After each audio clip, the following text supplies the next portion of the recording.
This may look like a plain, unassuming piece of parchment, but is actually one of the most famous documents in the world. Magna Carta, meaning the Great Charter, has inspired people across the centuries, from Thomas Jefferson to Mahatma Gandhi. But why was the Charter originally created, and what does it actually say? Let us take you back to medieval England. It's the year 1215, and the ruler is King John. Many people believe that King John was one of the worst kings in history. He imprisoned his former wife, he starved his opponents to death, he allegedly murdered his own nephew, and pulled the beards of the Irish chiefs. King John had imposed heavy taxes on his barons in order to pay for his expensive foreign wars. If they refused to pay, he punished them severely or seized their property. The barons demanded that King John obey the law. When he refused, they captured London and John was forced to negotiate.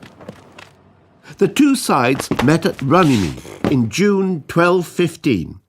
The result of the negotiations was written down by the king's clerks into the document we know as Magna Carta.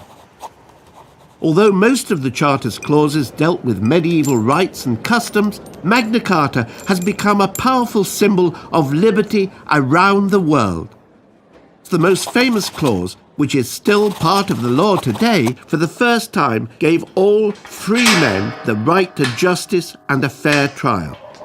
No man shall be arrested or imprisoned except by the judgment of their equals and by the law of the land. To no one will we sell. However, this clause was not as liberal as it sounds. The Charter only applied to free men. The vast majority of people in 1215 were unfree peasants who were ruled over by their landowners. And although Magna Carta was intended to create peace between King John and his rebellious barons, England was plunged into civil war after the Pope declared the Charter invalid. When King John died of dysentery in 1216, 9-year-old Henry III took to the throne. To keep the peace, Magna Carta was reissued several times during the 13th century, until it was finally made part of English law. Magna Carta has lived on for 800 years and is echoed in the United States Declaration of Independence and the Universal Declaration of Human Rights. Perhaps Magna Carta's most important legacy is that everyone, including our leaders, must obey the law.